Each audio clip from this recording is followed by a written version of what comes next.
Year 4 and welcome back. Hope you've had a lovely half term. We're going to start English for this half term with a shared read. So this week we'll be looking at inference. So our learning objective is to infer characters' feelings and thoughts from their actions or from what they say. So our lesson today is exactly the same as the lesson we did in the last week before half term, just to ease us back in again. So it shouldn't take you too long and you should understand what it is that you're doing. So what does inferring mean? Let's have a check and make sure we remember to arrive at a conclusion based on known facts. So to infer a character's thoughts and feelings from a text, we need to look at what they say and their actions. So it might tell us that Bill stomped across the playground. So we would know then that Bill would be mad or angry or upset. We know he's not happy if he's stomping. So that is what inferring is, using what we know to find out the answer to a question. So we'll continue reading and answering questions about the text, The Curse of Cogston House. So again, you'll need to read each passage and answer the inference question, building your response using the prompts. So how can you tell what the character is feeling? What clues are there to help you? Okay. So how is Alice feeling? Use evidence to justify your answer.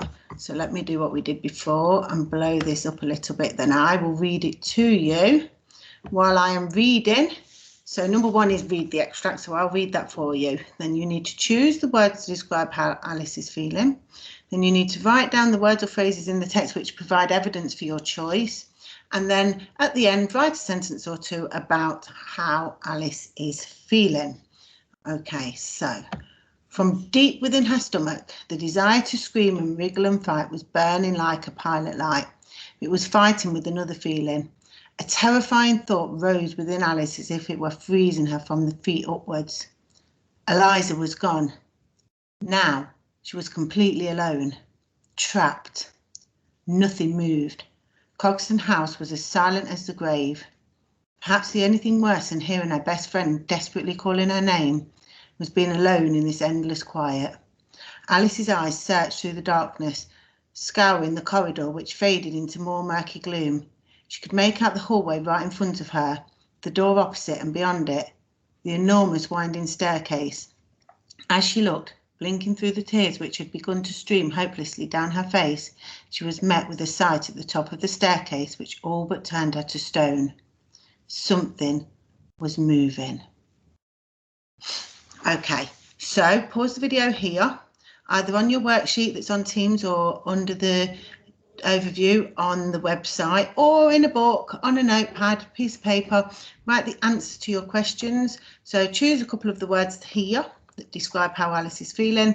Have a look in the text which words tell you about that, write that down, and then write me a sentence or two about how Alice is feeling. Then I'll share my answers with you before you have a go at one on your own. Okay, welcome back. So read the extract, we did that together. Choose a word to describe how Alice is feeling. So it depends, doesn't it? So there's quite a few words there. So she's lonely because her friend has gone, Eliza's gone. She's afraid, she's upset, she's stressed out and she's nervous. So all of them things could be the correct answer. Okay, so the words or phrases in the text that you should have wrote down are the ones that are highlighted in red. Her desire to scream and wriggle and fight, the burning feeling, terrifying, freezing her from her feet upwards, feeling alone, which is lonely, being alone again there, it tells you, the tears which are streaming down her face, turning her to stone, tell you all of these things. And then this was my answer to the response to how was Alice feeling. It is clear that Alice is afraid because she is described as being frozen and turned to stone. Both of these descriptions are used to show that she is so afraid that she cannot move. She is also crying, which shows that she is upset. Okay, if you didn't quite get them answers, it doesn't matter, guys.